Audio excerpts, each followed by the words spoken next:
Bem-vindo a todos a mais um webinar aqui da Câmara Brasil-Alemanha. Hoje, a gente está esperando um pouquinho as pessoas entrarem, mas hoje a gente vai fazer o segundo episódio de uma série em parceria com a T-Systems, que é uma empresa associada aqui da Câmara Brasil-Alemanha. Então, é uma série sobre a indústria em 2020, a gente falando um pouquinho sobre os problemas que a gente está sentindo no mercado e como, de alguma forma, a gente consegue passar por eles. O segundo episódio hoje, então, a gente vai focar em como criar um ambiente fabril seguro e mais eficaz nesse ambiente de pós-pandemia, tá? A gente trouxe 3 superfuncionários da T-Systems para conversarem com vocês. Então, o que a gente vai fazer? Como é que é a programação um pouquinho hoje? A gente vai ter a apresentação deles. No meio tempo, provavelmente, vão surgir questionamentos sobre a apresentação. Eu vou pedir para todos que vocês direcionem as perguntas para a tela de Q&A que a gente tem aqui embaixo, tá? E a gente vai ter um momento no final da apresentação para vocês conseguirem ter esse momento de perguntas e respostas com os próprios painelistas, tá? Desejo a todos, então, um ótimo evento. Alex, então vou passar a palavra para você conseguir iniciar a apresentação. Ok, Fernanda, muito obrigado. Bom dia a todos, bom dia pessoas. Nós estamos aqui para o nosso segundo episódio do webinar, falando como criar um ambiente fabril seguro e mais eficaz pós-pandemia. Nosso foco hoje aqui é tratar sobre a problemática, tá, em relação à monitoração remoto, as máquinas e equipamentos, como elas vão se posicionar, como a gente pode monitorar EPIs nesse momento, a digitalização e integração das atividades, tanto na engenharia do produto, nos processos, qualidade, custos e chão de fábrica. Eu sou Alex Estela, trabalho na T-Systems. Junto com o Miguel e o Adilson, nós vamos estar fazendo esse segundo webinar com vocês. Eu queria contextualizar, antes de entrar no contexto do webinar, falar um pouco sobre como chegamos aqui nesse momento, né? Vamos falar um pouco sobre a primeira revolução, tá? Que foi considerada na Inglaterra, no final do século XVIII, uma grande mudança de paradigma quanto à aceleração da produção. Ou seja, nós saímos do modelo artesanal e começamos a produzir de forma mais eficiente, com menor custo, tendo melhor approach no mercado. Naquele momento, o uso do carvão, do vapor e do ferro eram essenciais. Nós fomos para a segunda revolução industrial, lá no meio do século XIX, onde o protagonista foi a eletricidade, a química e o petróleo. Tivemos a massificação da manufatura, ou seja, tivemos um processo mais robusto, com o surgimento de avião, refrigeradores, comida enlatada e os primeiros telefones. Observe, nós já estamos olhando as revoluções, trazendo comodidade às pessoas no seu dia a dia. E na terceira revolução industrial, lá após a metade do século XX, nós tivemos uma grande mudança, a informação virou matéria-prima. Nesse momento surgiram os primeiros computadores com os avanços junto às áreas de conhecimento, com a manipulação de átomos, tecnologia espacial, no momento nós tivemos a bomba atômica, nós tivemos vários eventos que vieram junto com esse momento da terceira revolução industrial, ou seja, o homem manipulando o átomo, o homem indo para o espaço, os computadores facilitando a informação sendo usada. Nós agora entramos na quarta revolução industrial, segundo o qual Schwab, a transformação fundamentalmente mudará a forma que vivemos, trabalhamos e nos relacionamos. Observe, as mudanças de paradigma serão grandes nesse momento de transformação. Nossas relações, hoje nós temos os smartphones, nós conseguimos trocar, nós conseguimos tudo, nós temos nele agenda, nós temos câmera fotográfica, nós temos filmes. Quantas coisas nós temos dentro de um único aparelho, que é um smartphone? Quantas informações? Nós estamos falando de tecnologias de 4G, indo para 5G e conectando cada vez mais. Nós ainda conseguimos falar aonde vamos chegar nesse quarto momento, nessa quarta revolução industrial. Ela não é devido ao conjunto de tecnologias emergentes entre si. Segundo Klaus Schwab, a transição na direção de novos sistemas são construídos nessa infraestrutura de revolução digital. Isso vai trazer ganhos, isso vai trazer transformações. Eu queria saber, Miguel, o que é que você acha disso? O que isso pode trazer para nós, junto ao nosso contexto? Bom dia, Alex. Bom dia a todos. Que bom, né, que você me perguntou isso. Vou compartilhar aqui com vocês uma apresentação do nosso webinar. Vocês já estão vendo? Sim, Miguel, pode ir. Então, para isso, Alex, que nós trouxemos, né? Uma agenda aí onde a gente vai falar da era da digitalização, o que são os principais tópicos, os casos de uso envolvendo a digitalização das empresas, os processos Fabris, alguma referência para mostrar os benefícios de casos reais, tá? E aí, entrando nesse tema que você me falou, por exemplo, quais são as expectativas hoje quando a gente digitalização, né? Além do famoso Indústria 4.0, onde tudo se conecta, tem a parte de análise dos dados, a segurança que hoje todos estão vendo aí, que é algo que tem se falado muito, para preservar a indústria funcionando, quando sofre ataque, para não ter aquelas paradas e outros problemas, e a geração de novos modelos de negócio, né? E aí, com isso, a nossa visão é que tudo pode ser conectado, né? Tudo vai estar conectado e tudo será digitalizado.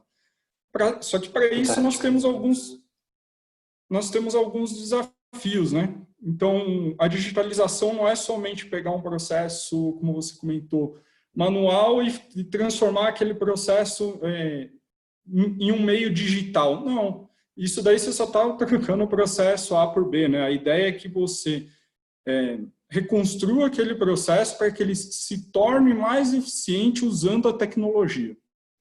Tá? Então, esse é um dos maiores desafios aí que temos visto com os nossos clientes. Tá? E algum modelo de negócio, né, da empresa, cada um tem um tipo de modelo de negócio, a expansão da mídia social para poder fazer essas divulgações e tudo mais. E aí, com a mudança desses paradigmas da indústria, nós vimos 3 pilares. Então, o primeiro é o foco no cliente, que vocês podem ver. Deixa eu colocar um pointer aqui para ficar mais fácil para vocês.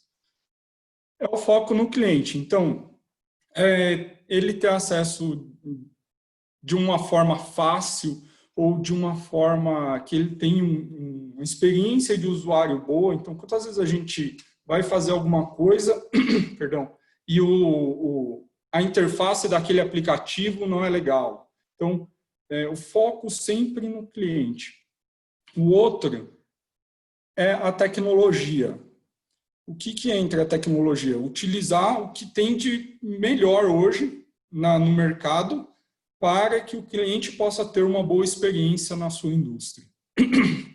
E como base de tudo, nós temos o modelo de negócio, tá? Que é onde entra a parte de indústria 4.0, a parte de o ecossistema fim a fim, o analytics e assim por diante. Então, combinando os 3 pilares, eles vão contribuir para a mudança de paradigma. Então, o que você faria de um jeito, você passa a fazer de outro, tendo à vista a pandemia, né?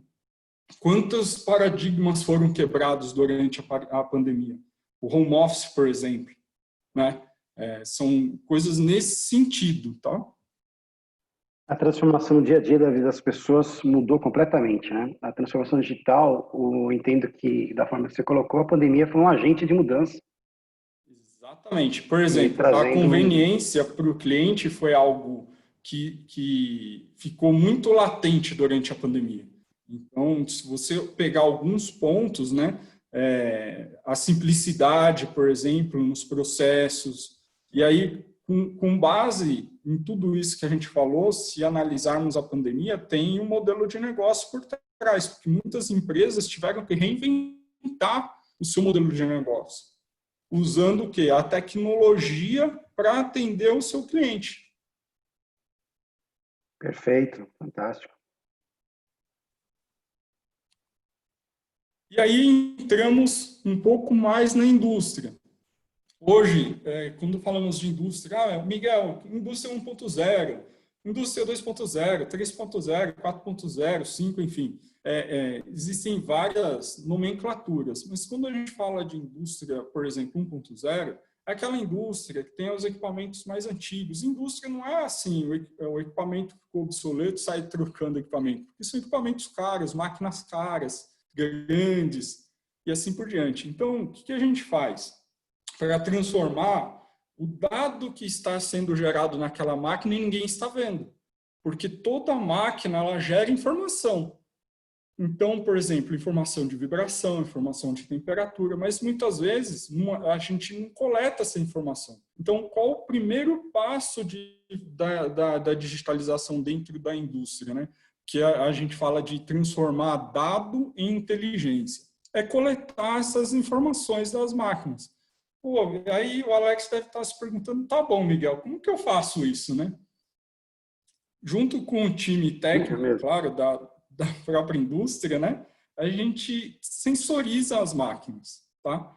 E adicionando sensores, tanto de acelerômetro nos 3 eixos, né? Acelerômetro no XYZ, temperatura e muitos outros tipos de sensores, a gente já começa a coletar. Então, vamos supor, num eixo ou em um rolamento, a gente tem lá um acelerômetro, você consegue medir a vibração e enviando essa informação.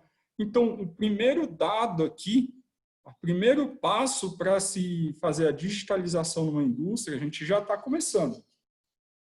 Uma vez coletado, o que se faz com esses dados, né? Tenho que transmitir ele de uma forma segura. Então, assim, coletou na máquina, conectou através de uma rede de dados. E aí pode ser uma rede celular, uma rede específica, por exemplo, de internet das coisas, que são as redes de baixa potência, que está todo mundo falando. Pode ser outro tipo de rede, mais comum, Wi-Fi, e assim por diante. Aí acho que é o meio de comunicação. A partir daí, a gente envia essa informação para uma plataforma. Então, aqui fecha-se a segurança desde o sensor até a plataforma, com fim a fim, para que aquele dado seja íntegro e não sofra nenhum tipo de ataque. E aí, na plataforma é onde você recebe, faz a tradução daquele dado, a normalização da informação, armazena, para quê? Para, num próximo passo, você adicionar os algoritmos de machine learning daquele dado. Por quê? Hoje, além das máquinas mais antigas, as máquinas mais novas estão ficando cada vez mais tecnológicas. E cada vez mais há necessidade de mão de obra especializada. Então, com esses algoritmos, esses dashboards, a gente também traduz o dado numa informação que seja de fácil visualização.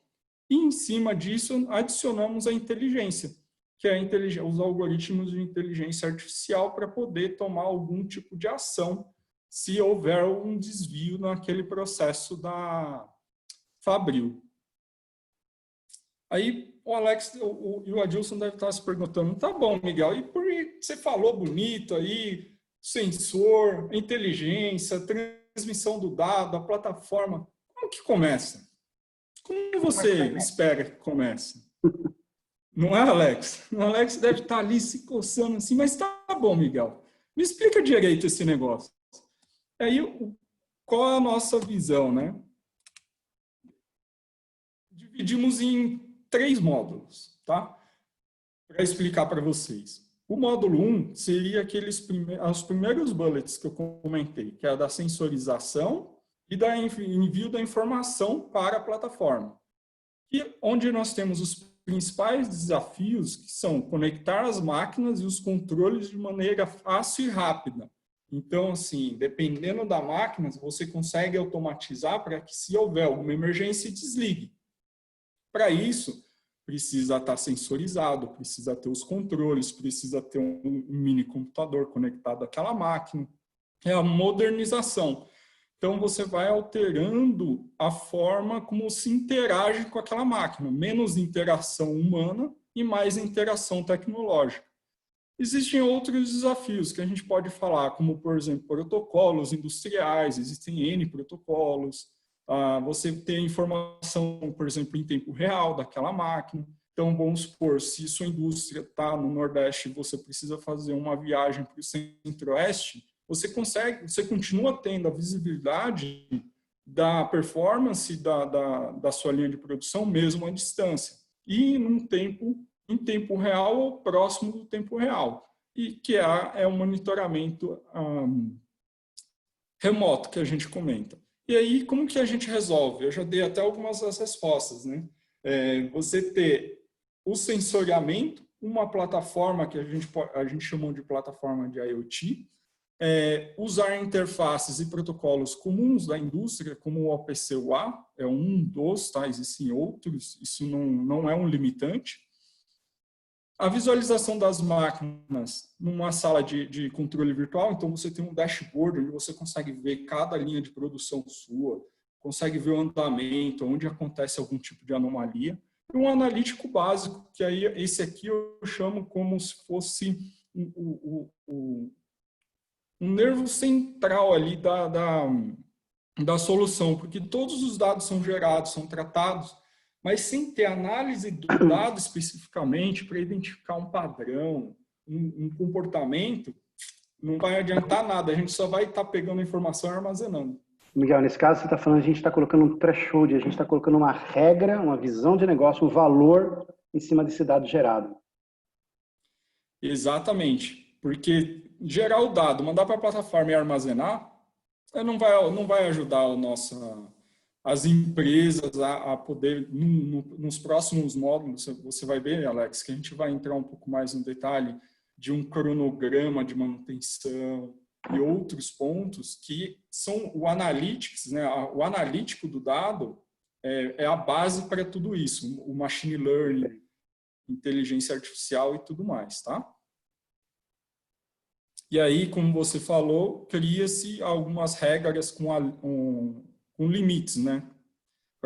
Dependendo do nível de vibração, eu vou alertar que aquela máquina está com um possível problema, mas combinando todos os sensores, tá? Então, por exemplo, pode existir uma máquina que ela seja desligada e ligada, e toda vez que ela desliga e liga, ela gera uma vibração alta. Então, a gente combina essa informação e sabe que a máquina está sendo ligada para não gerar um falso alerta.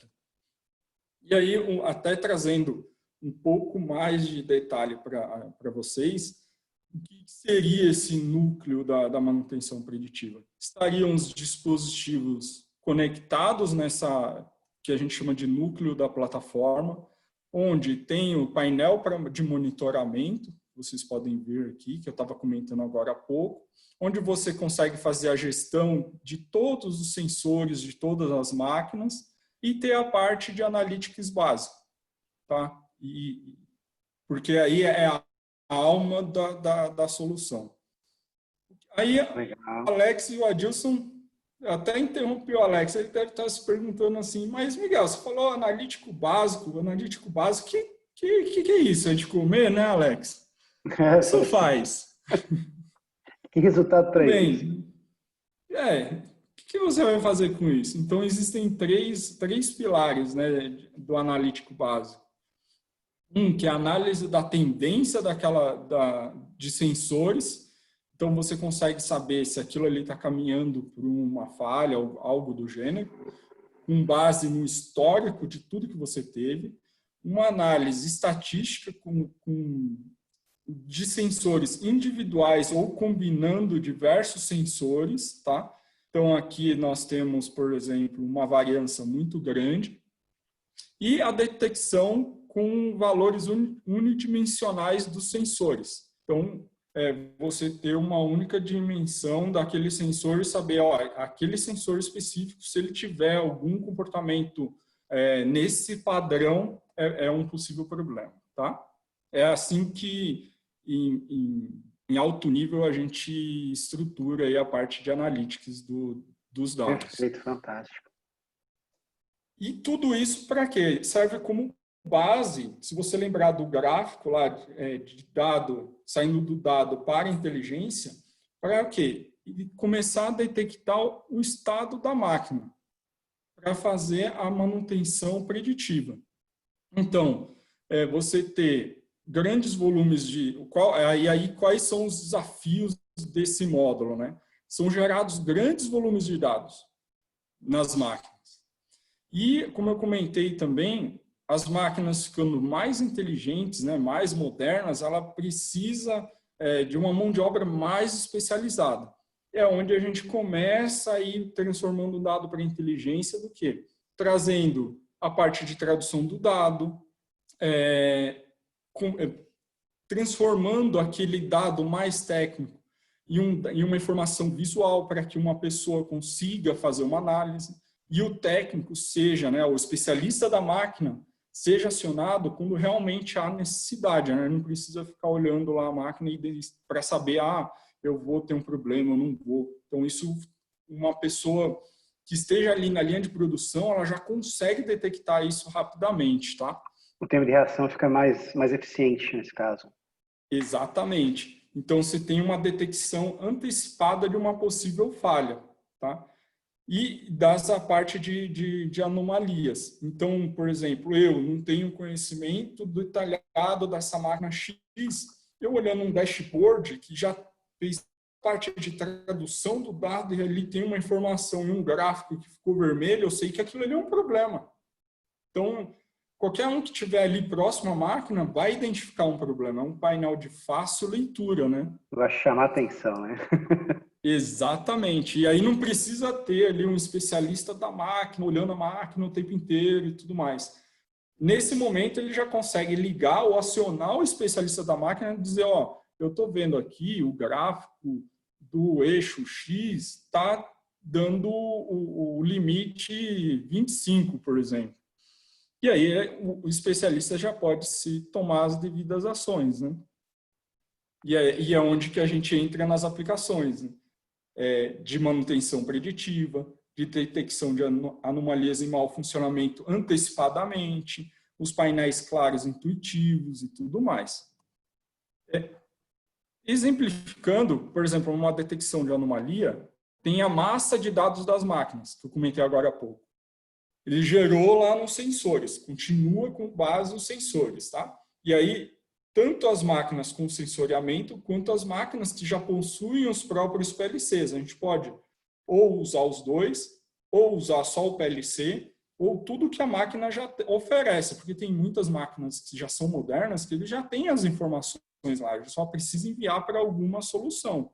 A partir daí, é onde a gente transforma o dado em informação, com os algoritmos de machine learning.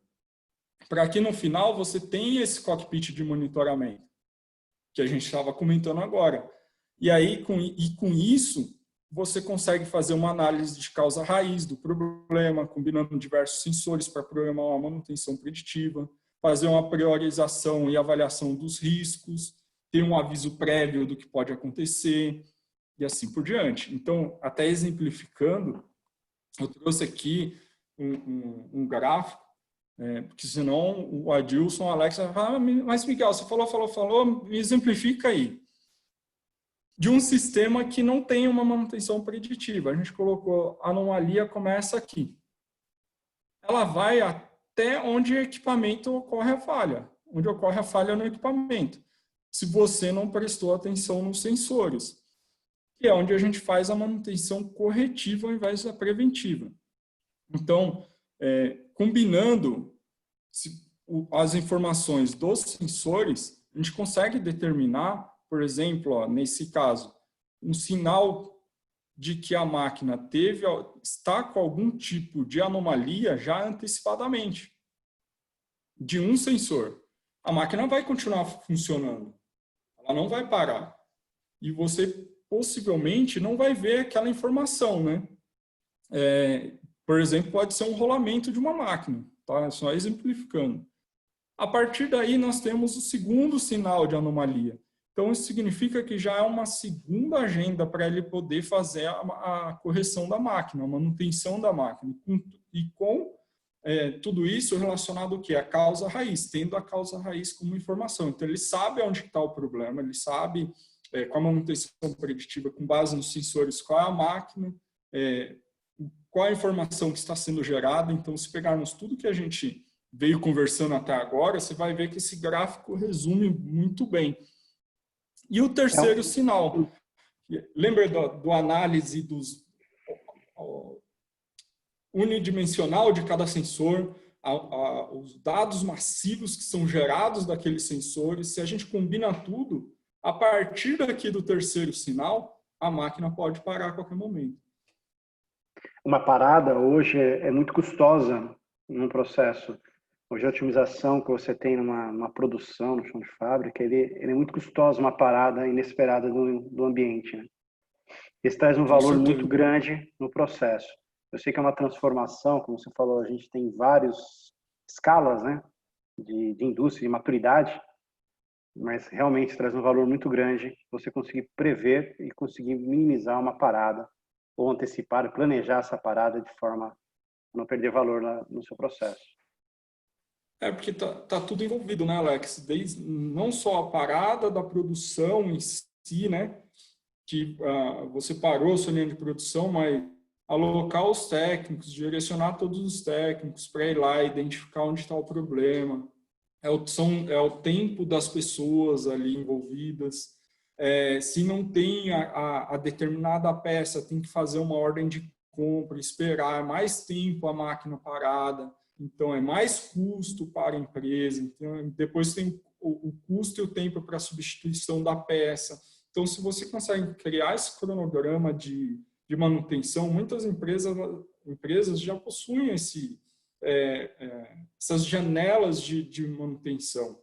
Então, se você consegue ser assertivo nessas janelas, você evita a quebra ou alguma possível manutenção corretiva entre as janelas, que são aquelas manutenções inesperadas, né?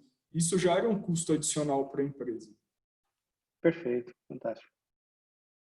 Bem, até agora a gente falou de máquina, de acessar a máquina remoto, não precisar ter ninguém lá fisicamente, né, Alex? Ainda mais que essa questão da pandemia, Distanciamento, né? quanto menos isso, distanciamento, quanto menos pessoas precisar ali estar fisicamente, melhor nesse momento, né? Então a gente consegue dar essa ferramenta para que as pessoas consigam fazer análise remota e tudo mais. Agora a gente vai falar um pouco da força de trabalho, que seria o módulo 3, que é exatamente isso que a gente comentou até agora.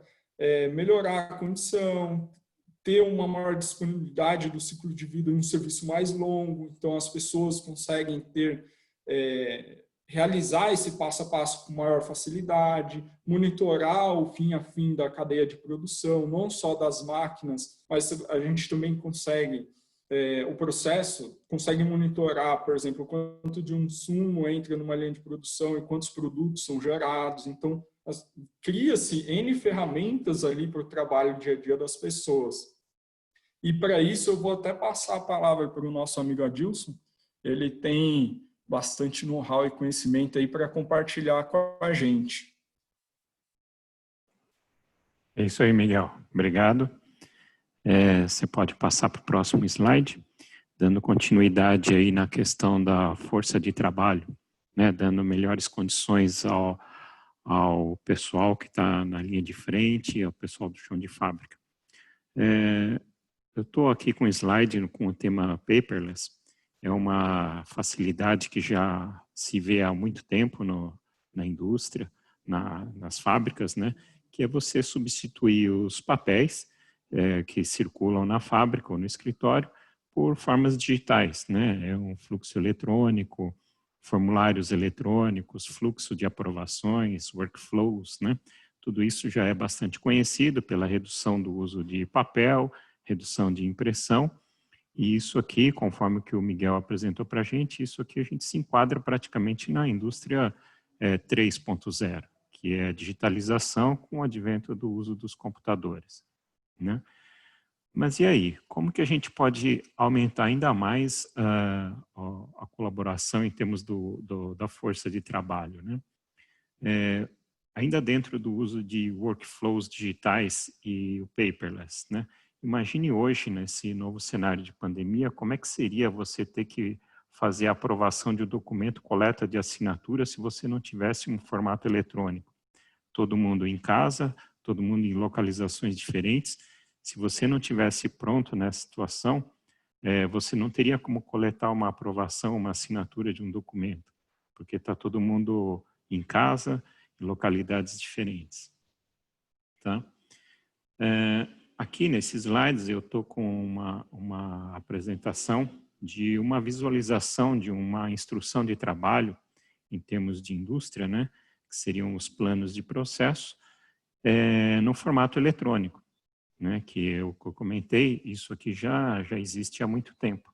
Então, você ter a sua informação disponível de forma online, atualizada no local exato e no momento exato que você tem que produzir, isso já é uma tecnologia conhecida há tempo, né?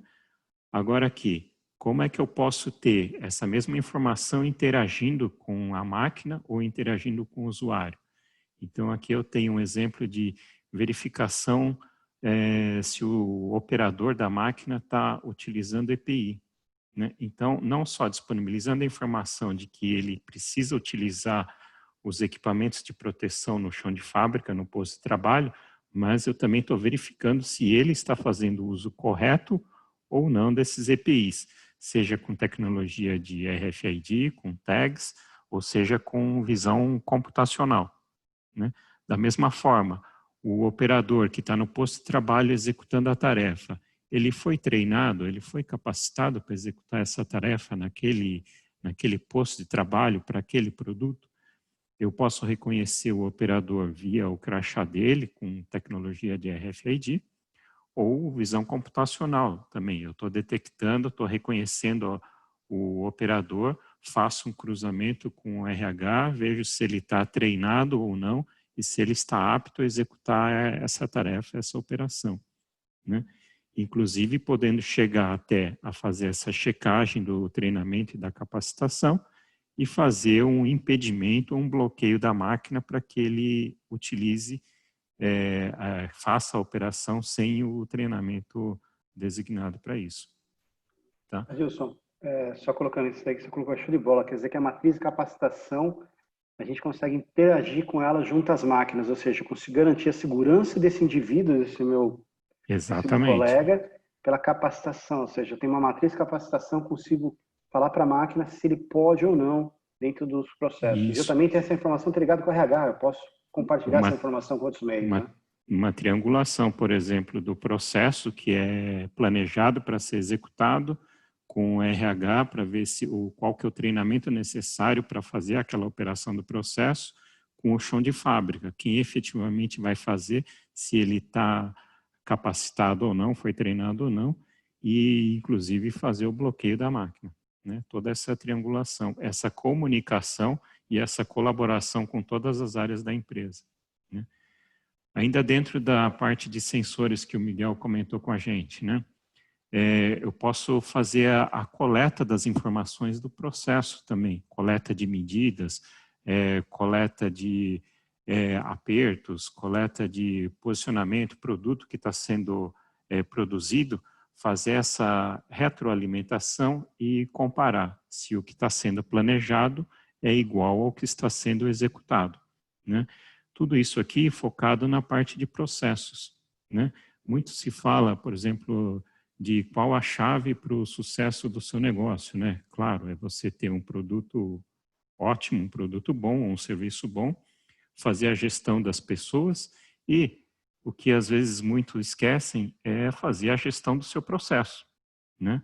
Ter o seu processo bem definido, processo documentado, tá? É bastante importante para o sucesso do negócio, seja ele em âmbito industrial, que é o que nós estamos falando aqui, ou até o eu sozinho, né? O microempreendedor, né? Ele tem uma ideia, coloca em prática, executa, produz, né? Mas se você não tiver, por exemplo, mesmo que seja você sozinho, não tem gestão de pessoas, mas você tem que ter a gestão e o controle do seu processo, né? Desde aquela microempreendedora que produz bolo e vai vender o bolo e acaba virando franquia de bolos, se você não tiver o seu processo bem definido, padronizado, você não consegue expandir, não consegue aumentar, não consegue colocar outras pessoas para produzir para você. Vai ficar sempre preso ao seu conhecimento e ao seu modo de fazer. Se você não documentar o seu processo, você não consegue expandir, tá? Falando em processo, por exemplo, grandes redes, vamos pegar um exemplo, redes de fast food, sanduíches, né, bem conhecido. A vantagem de você ter o processo bem padronizado e bem estabelecido, que você pode ir em qualquer lugar do mundo, vai pedir aquele sanduíche favorito e você vai comer o mesmo sanduíche em qualquer lugar do mundo, sabendo o que esperar e o que você vai receber, padronizado, né? Então, isso é um bom exemplo do uso dos processos, né? Padronizados e bem definidos. Tá? Você pode mudar o slide, por favor, Miguel? Aqui na parte de monitoramento, né? O nosso amigo Miguel comentou bastante a respeito de sensorização, fazer manutenção preditiva das máquinas. Aqui eu estou dando um exemplo também da parte de monitoramento e uso de sensores em máquinas, a parte de controle dos seus ativos, né? Seja fixo ou móveis. O Miguel comentou bastante da coleta de parâmetros dessa máquina para a parte de, seja monitoramento da própria máquina, mas a parte de manutenção preditiva. A gente pode monitorar desde ruído, vibrações, temperatura de óleo, lubrificante, temperatura de fluidos refrigerante da máquina, pressão do óleo, temperatura de operação, né? Toda essa parte de monitoramento voltado à manutenção, que o Miguel comentou, mas a gente também pode fazer essa coleta de dados dos sensores para a parte de processos, né?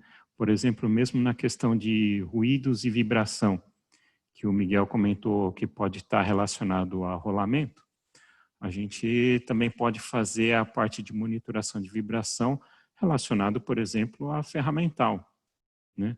Se você está utilizando bem a sua ferramenta ou você está sobreutilizando a ferramenta, está sobrecarregando o seu processo, por exemplo, de usinagem, você vai ter vibrações na máquina e vai refletir no acabamento da peça, né? Então, isso vai gerar uma má qualidade na sua peça, pode gerar quebra de ferramental, troca do ferramental vai exigir uma parada inesperada da máquina, uma elevação do custo da operação, tá? Então, essa parte de coleta da informação de parâmetros, tanto de processo, também é importante você monitorar, né? Então, toda essa parte de coleta pode gerar para você alguns parâmetros de funcionamento da sua fábrica, que é o bastante conhecido OEE, né? Em que você pode monitorar se a máquina está parada ou não, que é a disponibilidade da máquina. Se ela está com performance, se ela está produzindo conforme esperado, por exemplo, em termos de processo, para produzir 10, 100 peças por hora, se ela está dentro dessa performance ou não, e se ela está produzindo com a qualidade esperada também, né? Não adianta você ter performance e as peças serem produzidas com baixa qualidade, né? Então, você fazer todo o controle do seu processo, você consegue monitorar, que nem o Miguel comentou, a título de custo, né? Você tem ideia de quanto que você consome de ferramental no seu processo, na sua fábrica? Você controla o ferramental para produzir aquela peça ou você usa custo médio, né? Muitas empresas hoje usam custo médio. É interessante você fazer uso do custo médio? Pode ser. Mas se você não tiver um custo apurado para aquela peça, para aquele produto, quanto que você consome de uma determinada ferramenta para produzir aquele produto, você pode ter algumas distorções no seu custo do seu produto, né? Você pode acabar tendo que eliminar um determinado produto da linha por questões de custo, mas não é ele o vilão. O vilão é o outro produto que você achou que produz com uma certa margem, mas ele que está mascarando o consumo do seu ferramental, tá? Ainda na questão de monitoramento, na questão de se tiver que fazer manutenção, você tem a parte do controle das ordens de manutenção, a máquina parou. E agora? O que eu vou fazer? Aciona o pessoal? Como que é esse tipo de controle que você faz? Você tem emissão de ordem de manutenção? Como que você distribui essas ordens para as equipes? As equipes estão aonde? Onde que o fulano que vai mexer na parte elétrica, onde que ele está? Ele está com alguma tarefa? Como é que eu vou saber isso? Você tem como emitir controle de ordens de manutenção, fazer distribuição para as equipes, verificar agendamento, quando que ele vai terminar aquela ordem, né? Se não vai terminar, você pode alocar outra equipe para auxiliar. Tá? Então, hoje em dia, a parte de você ter controles, seja lá formato digital que você fala, né? Eu tenho ele em Excel, eu tenho numa planilha, eu controlo tudo isso, mas isso aí você está digitalizando, mas você não está controlando de uma forma ativa, né? Você pode chegar ao extremo de simplesmente só ficar sabendo que não deu para terminar a produção, ou não deu para terminar aquela manutenção naquele horário previsto, né? Se você não fizer um controle ativo em cima das suas tarefas, você só vai ficar sabendo que não deu. Se você fizer um controle ativo, seja com sensores ou com monitoramento online dos seus parâmetros ou das suas equipes, você tem condições de saber já, não vai dar. Se não vai dar, eu consigo ter ações antes para minimizar essas paradas ou minimizar essas perdas. Tá? Então, ainda na parte de gestão de ativos, por exemplo, localização da máquina. A máquina parou, eu tenho que mandar uma equipe. E onde que está essa máquina? Como é que eu localizo esse inventário dentro do meu parque de máquinas? Onde que está essa máquina? Tá? Então, o uso de sistemas de localização, né, de baixo custo, por exemplo, como beacons, que está aí no slide, facilita a localização do meu ativo, quando eu preciso fazer uma ação naquele equipamento, tá? E ainda com a localização e integração com o cadastramento dessas máquinas, eu consigo ter acesso lá no chão de fábrica a todos os manuais, aos procedimentos, aos esquemas elétricos, ao desenho, à lista de peças e até ao histórico de manutenção. Essa máquina parou de novo, o que aconteceu? Nossa, foi aquele rolamento que quebrou e que já vínhamos sendo alertados e não fizemos nada, né? E ele quebrou. Quando foi trocado? Nossa, foi trocado há 5 anos atrás. Realmente, então, estava precisando, tá? Ou seja, no slide que o Miguel mostrou, as máquinas falam, né? O que só precisa é a gente escutar, né? A gente tem alguns exemplos, por exemplo, né, do seu carro, né, um caso simples. Você vai lá na oficina, o mecânico entra no seu carro, fala lá, vamos dar uma volta, ele dá uma volta e fala, esse rolamento aqui está com problema. Fala, caramba, como é que ele sabe que o rolamento está com problema, né? Simplesmente pela experiência, ele ouviu o ruído. Para quem não tem experiência, o que cabe a nós fazer? Colocar sensores, sensorizar toda a máquina e fazer essa coleta dessa informação. Tá? As máquinas falam, a gente só precisa ouvir. Tá?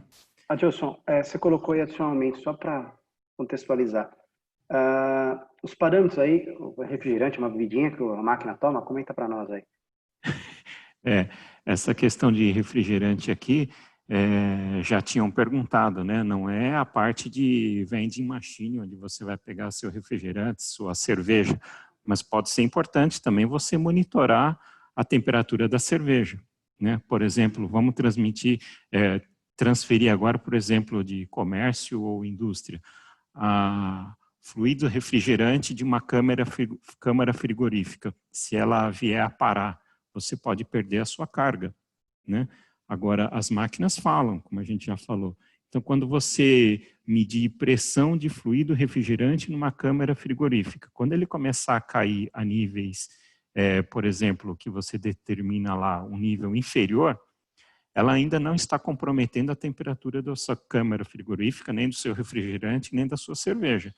Porém, quando essa pressão começar a cair a níveis inferiores ao permitido, ela vai começar a comprometer a refrigeração do seu balcão. Tá? Então, você monitorando isso, você já pode acionar a sua equipe de manutenção, por exemplo, da área de refrigeração, e falar, olha, preciso fazer reposição do fluido refrigerante daquele balcão frigorífico, tá? Antes que ele pare, antes que você perca a carga da sua cerveja. Tá? Adilson, na parte de gestão de ativos, você colocou aí também, acho que é bem legal. A pessoa da manutenção lá deu um alerta, como o Miguel falou atrás, ficou vermelho, ele foi lá para a manutenção manual, ele já abre ali, hoje já tem condições de ele abrir todos os manuais técnicos que ele precisa, Exatamente. sem papel. Sem papel. Você já chega na máquina com o identificador, ele vai apitar e vai localizar para você que é essa exata máquina que você tem que fazer a intervenção, abre os manuais, abre o esquema, e se eventualmente até com o uso daqueles óculos de realidade aumentada, você pode até visualizar as instruções, como abrir aquela máquina, como acionar um determinado painel elétrico, com as devidas seguranças e com os equipamentos necessários, ferramental necessário para abrir aquele painel, tá? Então, tudo isso disponível para ele, aquela informação naquele momento e no chão de fábrica, sem que ele tenha que ficar, vai e volta, busca material, busca ferramental, agora vai buscar a peça, agora vai buscar o esquema, tudo isso para minimizar o fluxo de pessoas no chão de fábrica hoje, né, nessa situação, mas também para facilitar e diminuir o tempo de parada dessa máquina na produção. No momento de pandemia, essas pessoas contam muito, né? Exatamente. É um processo assertivo e com grande eficiência, né, Alex? E digital, principal de tudo, né? Você não corre risco de onde está o manual, onde está isso, onde está aquilo. Não, já na palma da mão, a pessoa da manutenção já vai no equipamento correto, já gasta-se menos tempo e a máquina volta a funcionar, o seu processo volta a funcionar com mais rapidez também, né? Em caso ocorra alguma parada inesperada, né? Eu entendo que isso também traz bastante segurança para o indivíduo lá que está fazendo a manutenção, para o nosso colega do chão de fábrica, porque você tem todo o aparato para que ele tenha as informações corretas ali para a ação necessária, né? Exatamente. Isso, mesmo que seja manutenção, também é um processo, né? Que eu comentei, tudo envolve processo. O processo de manutenção. Então, se você já tiver o plano de processo para troca daquele rolamento que o Miguel sensorizou e que está precisando trocar. Então, você vai precisar abrir uma determinada caixa, vai precisar de tais ferramentas, que tipos de ferramenta, que tipos de medida. Você precisa primeiro tirar essa peça para poder ter acesso ao rolamento. Tá? Então, você já tem todas as suas instruções, tudo que você vai ter de necessidade para executar aquela troca do rolamento. Então, você já chega no posto, no local lá, já com pelo menos com o máximo de ferramental, de peças que você vai ter que trocar, já separado para aquela ação. Tá? Próximo slide, Miguel, por favor. Aqui ainda dentro do que eu comentei lá na parte de processos do uso de EPI, o uso de visão computacional, né, hoje que está bastante falado, você pode reconhecer o operador, e aqui nesse caso que a gente está exemplificando, o uso de máscara, né, dentro do novo cenário. Muitos processos tiveram que ser alterados, porque você agora tem que usar a máscara para estar dentro da empresa, você tem que utilizar, fazer o uso do álcool gel para circular também nos escritórios. Então, aqui, o uso de visão computacional dentro do processo, reconhecimento automático, se o operador está ou não utilizando a máscara no posto de trabalho. Igualmente ao EPI que eu comentei, se ele não estiver fazendo uso da máscara, a gente pode bloquear o posto de trabalho, impedir o acionamento da máquina, tá? Enviar mensagens, e-mail, SMS para a segurança do trabalho, para o gestor, informando que naquele posto de trabalho tem alguém sem a máscara. Tá? Depois com registros de log históricos e gráficos, né, informando que naquele posto de trabalho tivemos ocorrências nesse período, naquele horário, com aquele funcionário que passou sem a máscara no posto de trabalho. Tá? Bom, Era isso que eu queria dizer. A questão da parte de processos hoje, né, nesse novo cenário, a gente teve que fazer bastante alterações, bastante modificações. Hoje você vai entrar num supermercado, por exemplo, você tem que fazer uso do álcool gel, limpar o carrinho do supermercado antes de entrar, fazer medição da temperatura. Isso tudo são processos, modificações, inclusão de novos processos, novas operações nos processos, tá? E qual a importância disso nesse novo cenário e como que vai ser no retorno das empresas a partir de agora, tá? Miguel, é com você, pode seguir. Obrigado, Adilson. Agora o Alex deve estar se perguntando, né, Adilson, como que funciona esse negócio tudo junto? Misturou tudo, né? E agora, o que a gente faz? Então, para isso, a gente trouxe essa que chamamos de blueprint, né, a figura completa, desde o módulo 1, que comentamos lá atrás, né, de sensorizar, de coletar informação de sensores já existentes, conectar em PLCs nas máquinas mais modernas, combinar todas as informações, fazer um processamento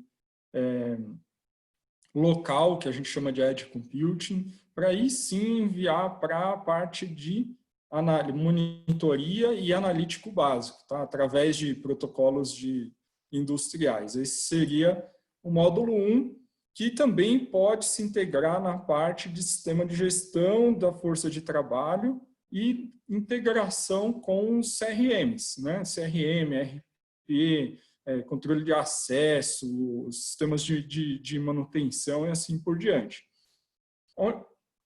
Daqui do módulo 1, adicionamos o módulo 2, que é para a detecção das anomalias. Então, ele faz toda a parte de limpeza e preparação do dado para passar pelo modelo preditivo e depois ter um sistema de tomada de decisão. E isso é um ciclo, porque o sistema, a parte de machine learning, ele funciona como se fosse um neném. Você vai ensinando ele, você ensina ele a engatinhar, depois andar, começa a falar. Então, quanto mais você passa essa informação pelo modelo de predição, mais assertivo ele vai ficando. E a partir daqui a gente volta também ao sistema de gestão de força de trabalho. Então, se você notar, existem dois grandes ciclos que podemos ter, né? Seja ele na parte de monitorar e integrar com a gestão de força de trabalho, quanto a parte de adicionar inteligência naquele dado, tá? De manutenção preditiva e assim por diante. Fantástico, Miguel. Aqui nós estamos mostrando que tanto o processo da informação, ele vai ganhando inteligência, cada vez mais se otimizando, quanto os processos de trabalho podem ser cada vez mais sendo otimizados por essa inteligência. Ou seja, são dois ciclos em paralelo entre processos e inteligência computacional. Fantástico. Exatamente, Alex. E aí até trouxemos para os curiosos de plantão igual eu sou, uma arquitetura de referência, né? Aí temos desde os sensores conectados nas máquinas, os PLCs, a camada de conectividade, os serviços de back-end, que aí pode estar relacionado à realidade aumentada, aos processos que o Adilson comentou, e até a integração com sistemas legados. E a solução em si, onde a gente tem toda a parte de dashboard, o cliente, né, tem toda a parte de dashboard, o processo do negócio mapeado, integrações necessárias, os alertas e notificações e às vezes informações que são oriundas dos sistemas externos, tá? E aí, com isso a gente pode ter até, o Alex vai perguntar com certeza, né, Alex? Criar os alertas de MTBF e MTTR, né? Que letrinha é essa, meu amigo? Sopinha de letrinha. Só fazendo a referência ao mean time between failure, ou seja, no meio tempo entre as falhas, e o mean time to repair, né? O tempo de reparo do processo. E aí, dentre outras possíveis soluções, eu nem vou ficar repetindo aqui, senão o Alex daqui a pouco me mata lá do outro lado. Miguel, você vai falar tudo de novo? Não, não vou não, Alex. Fica tranquilo. E aqui um caso de uso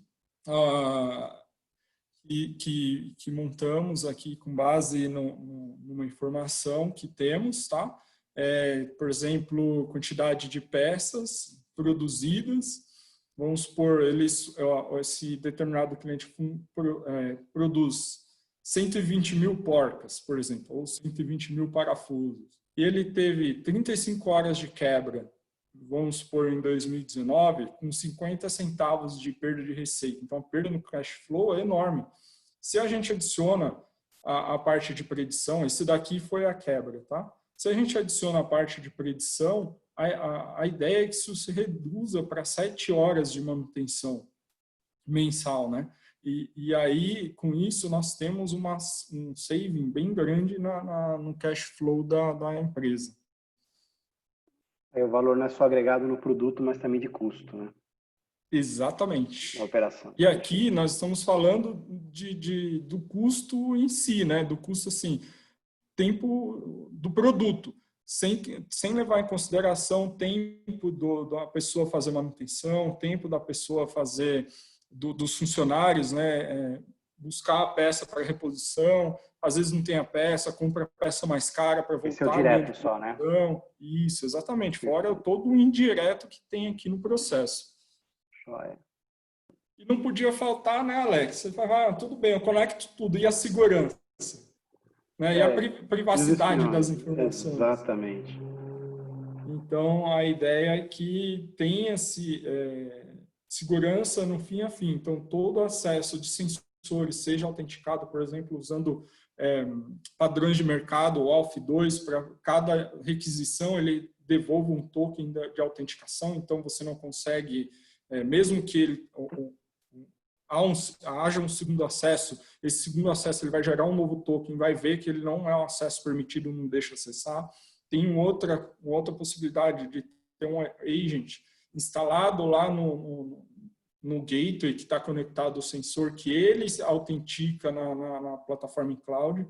Esse gateway ele funciona como um edge computing, né, o processamento local. E a partir daí ele estabelece todos os protocolos de segurança com a plataforma, e isso também evita algum tipo de ataque, tá? Perfeito. Então é importante sempre a gente pensar na segurança fim a fim. Joinha, Miguel. Bom, palavra para você aí, Alex. Nós falamos aqui, tá? O Miguel, o Adilson conosco aqui.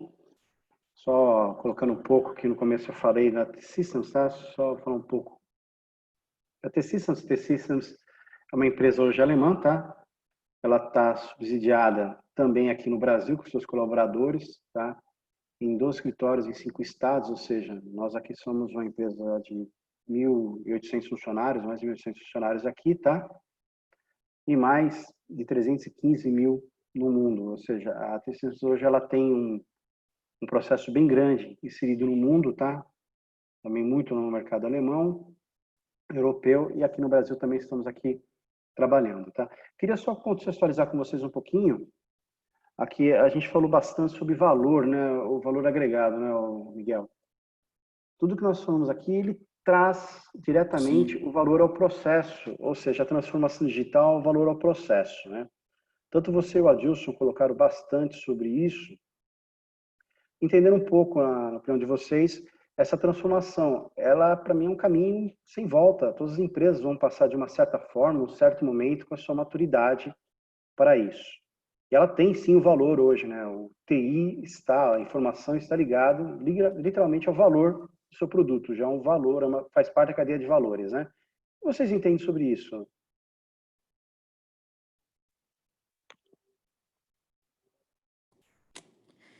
Cara, TI está cada vez mais participando dos processos não só relacionados aos processos de TI em si, né, o computador, a rede, isso, o servidor e tudo mais, mas relacionado aos processos de negócio.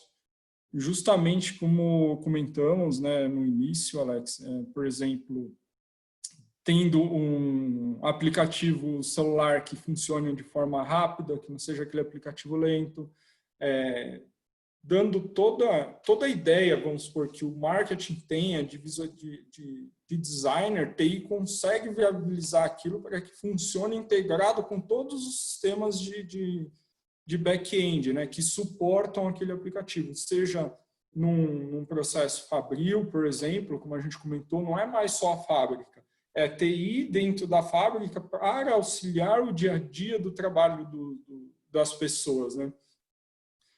Eu vejo que TI está cada vez mais participando de todas as áreas como uma área cross e facilitadora, tá? Deixa eu complementar também, Alex. Você comentou, as empresas estão se modernizando, cada um no seu tempo, exatamente. Tá? Não podemos falar que todo mundo está migrando ou todo mundo está em tal estágio. Cada um vai migrar dentro do seu tempo. Algumas falam, aqui eu funciono, já funciona dessa maneira, será que eu preciso disso tudo? Um dia pode ser que sim, porque se você não pensar, o seu concorrente vai estar fazendo, né? Legal. Então, por exemplo, na questão de processos, que eu comentei bastante, né? Aqui na minha empresa, tudo funciona bem, eu tenho, meus processos estão documentados, eu tenho a parte de controle de ferramental, tudo isso eu já tenho, né? Mas, por exemplo, você tem o técnico de processos hoje, mas o que ele realmente está fazendo? Ele está fazendo processo?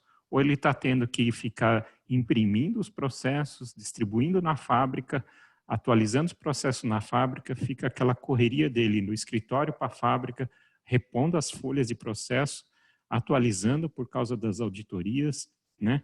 O seu técnico de processo está fazendo isso? Então, acho que você tem que rever os seus negócios, né?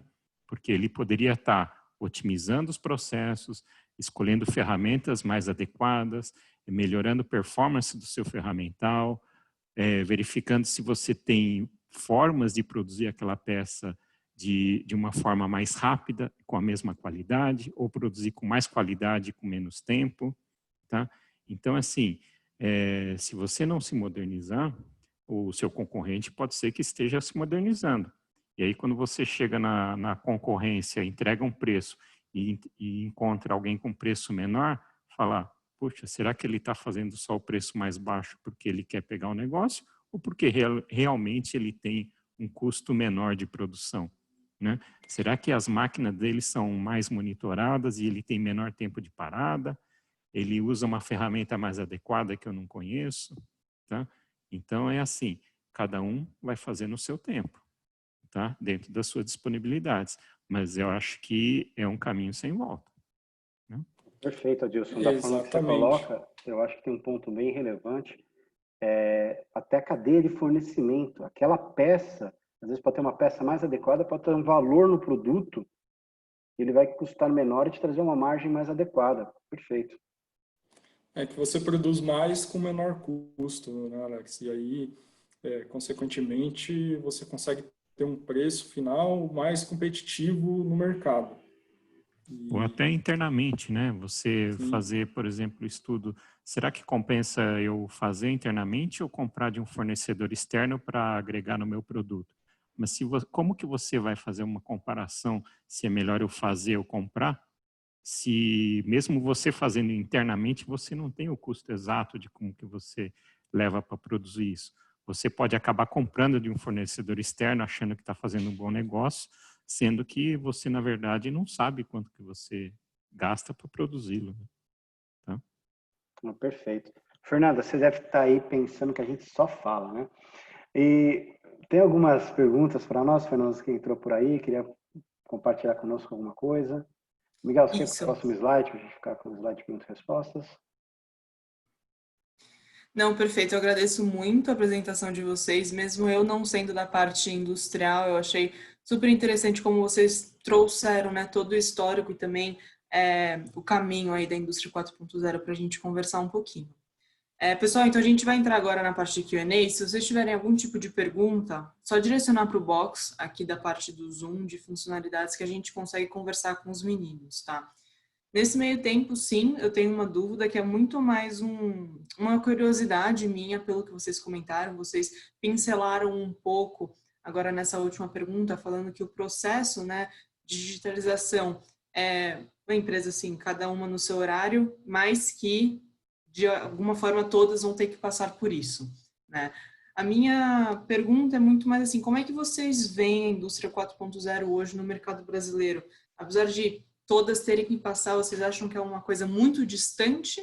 Ou é um fato, assim, que vai acontecer entre esse ano que vem, por conta da pandemia que a gente está vivendo?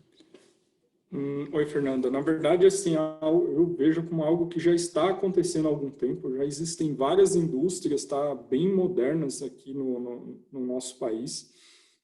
Infelizmente, algumas não são divulgadas, mas existem indústrias que têm todo o controle do processo fabril, desde a entrada dos...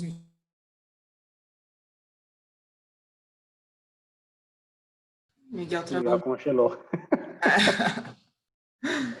Não, mas, Fernanda, complementando um pouco até o Miguel retornar, eu acho assim, como eu comentei no começo lá sobre a parte mais didática, né, o Schwab, ele coloca que ainda nós não temos visão quanto isso vai impactar no mundo, tá? Mas eu vejo com pandemia, nesse momento, as empresas estão buscando muitas alterações, está tendo muita transformação digital. Aqui no Brasil temos empresas, como o Miguel está falando, que a gente às vezes elas não são tão divulgadas, mas estão seu processo já mais maduro. Nós temos empresas, como mesmo o Adilson comentou, que elas são mais, vamos dizer assim, patriarcais, são mais fechadas, tá? E também estão buscando se adequar. O mercado está ficando necessário essa competitividade, essa sustentabilidade, tá? Porque senão você não cria um ecossistema, você acaba começando a ficar ou do mesmo tamanho, sem pensar em melhorar o seu processo de crescimento, tá? E também fora do contexto. Você pode ver, vamos pegar para nós, né, no momento de relação, hoje a gente tem as mídias sociais que são algo fantástico. Até nós aqui nesse momento, nós estamos fazendo um webinar. Quem diria, num momento atrás a gente faria um momento assim, uma palestra, num lugar, assim, seguraria com um grupo, e aqui a gente está expandindo o processo do webinar para qualquer momento, qualquer conexão digital, em qualquer lugar do mundo, nesse mesmo horário.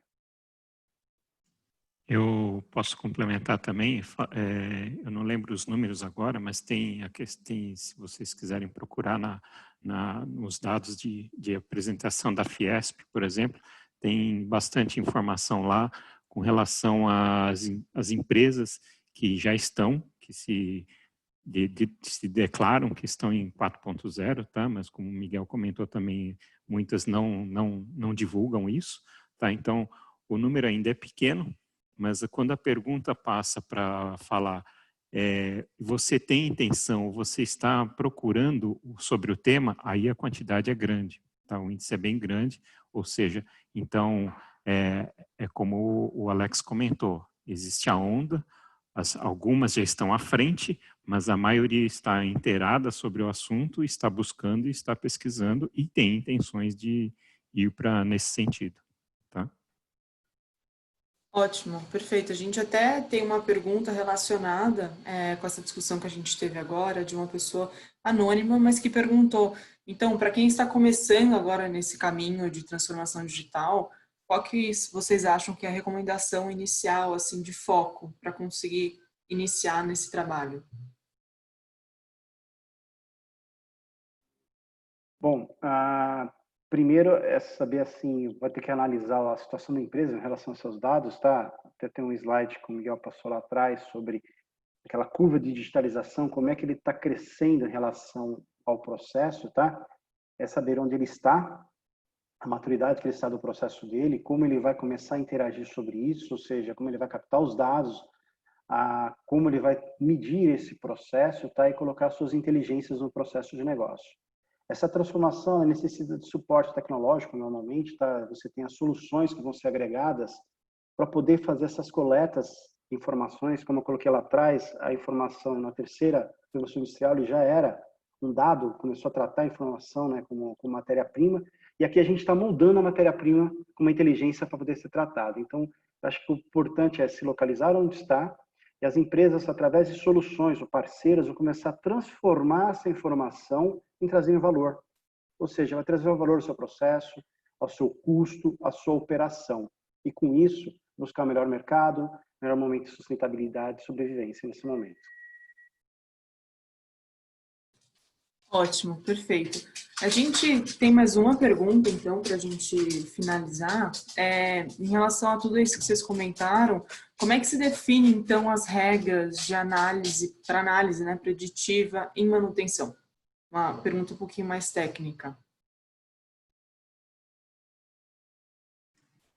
Essa acho que seria uma pergunta mais direcionada para o Miguel, mas eu vou tentar responder aqui. A questão de sensorização e análise preditiva, tá?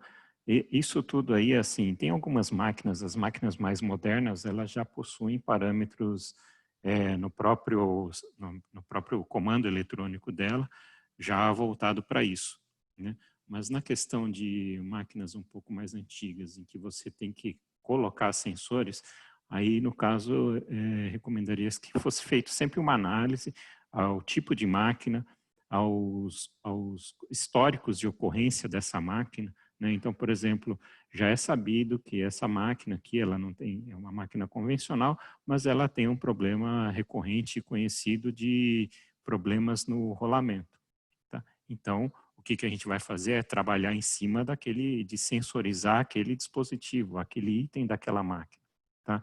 Então, assim, não dá para se falar uma receita genérica de como se fazer. Isso aí acho que tem que ser a cada caso. Você tem que colocar os sensores nos itens críticos daquela máquina ou daquele equipamento em que vai impedir, que você tem que monitorar, né, e que vai impedir uma quebra inesperada. Então, você vai passar a monitorar e conseguir saber que ele começa a apresentar algum tipo de problema e dentro de um determinado tempo ele pode vir a falhar.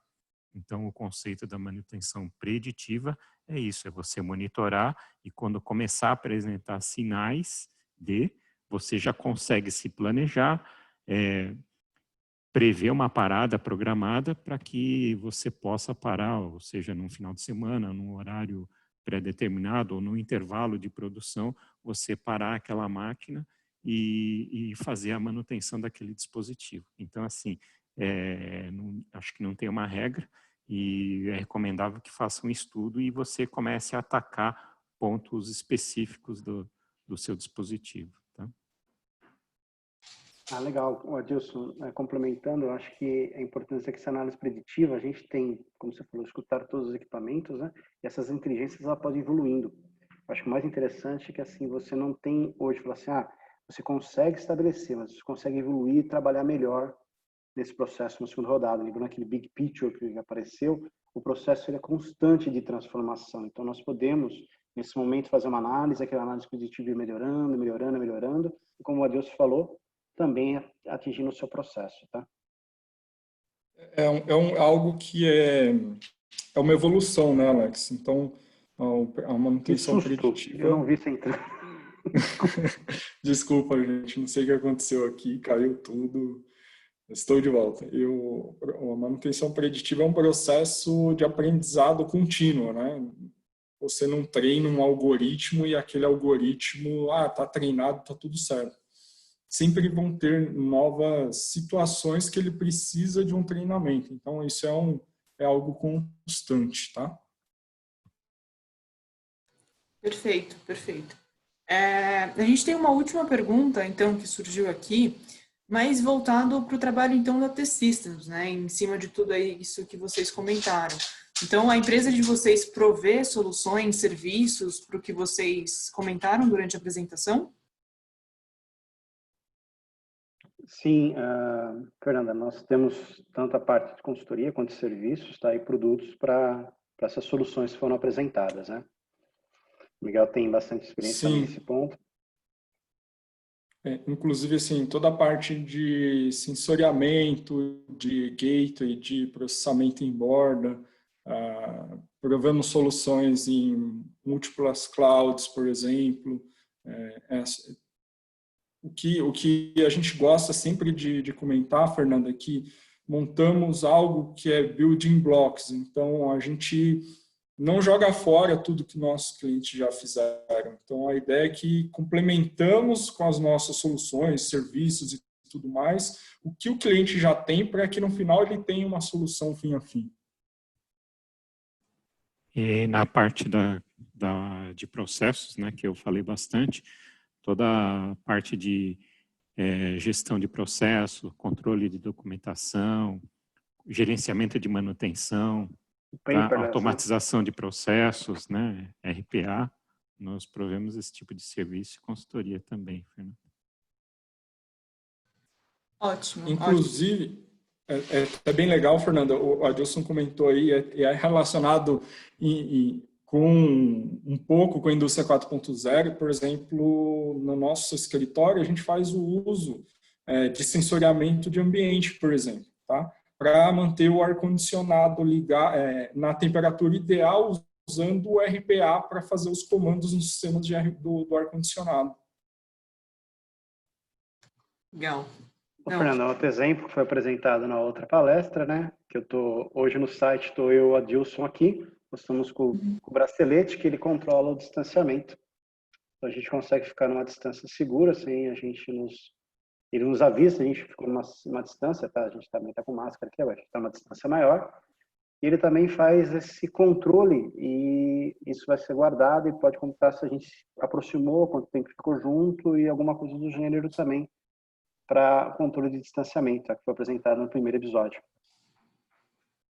Ótimo. Perfeito, pessoal. Eu acho que de pergunta, por enquanto que a gente tenha isso, mas eu vou deixar aqui os e-mails de vocês, para caso alguém tenha alguma pergunta, depois também consiga encaminhar para vocês conseguirem responder, tá? Deixa eu só compartilhar aqui. Nesse meio tempo, pessoal, a gente finalizou, então, mais um episódio aqui em parceria com a T-Systems e a Câmara Brasil-Alemanha sobre, então, a indústria em 2020.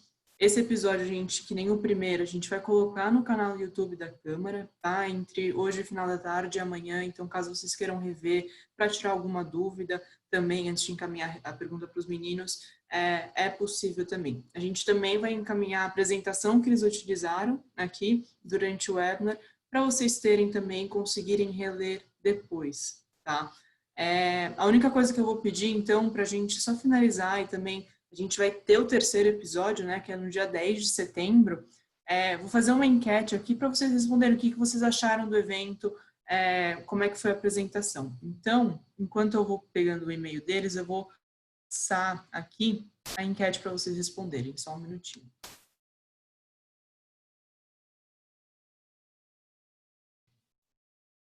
Pronto.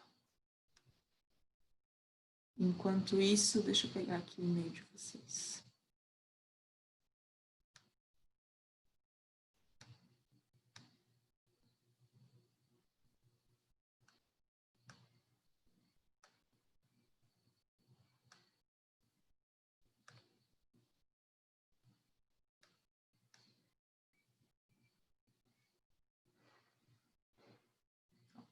Meninos, vocês querem falar alguma coisa de...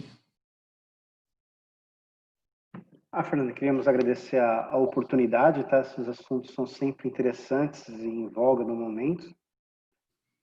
Agradecer também ao Adilson e ao Miguel que estão aqui conosco, tá? E a Câmara por essa oportunidade. E fica à disposição os e-mails, seja para trocar uma ideia, pegar uma informação, é sempre legal esse network, tá? Também estão no LinkedIn, fiquem à vontade. Foi muito legal a experiência. E até aqui, como a gente tem um tempo limitado, né? Não conseguimos entrar tanto no detalhe mais técnico e tal. Então, quem tiver alguma questão mais técnica, algum detalhe mais técnico, quiser saber mais, se aprofundar mais nas soluções, está em nossos e-mails, pode entrar em contato através do e-mail, através do LinkedIn, fiquem tranquilos que a gente marca uma sessão e faz uma análise um pouco mais detalhada para vocês. A ideia era mesmo passar num alto nível como que seria um processo, né? Desde uma empresa que não tem a máquina tão conectada até uma empresa que já tenha tudo no lugar. Eu sei que Muitas empresas já estão bem à frente, então a ideia era tentar abranger aí todos os cenários. Queria agradecer também, muito obrigado. Obrigado à Câmara, Fernanda também, e, por favor, mandem perguntas.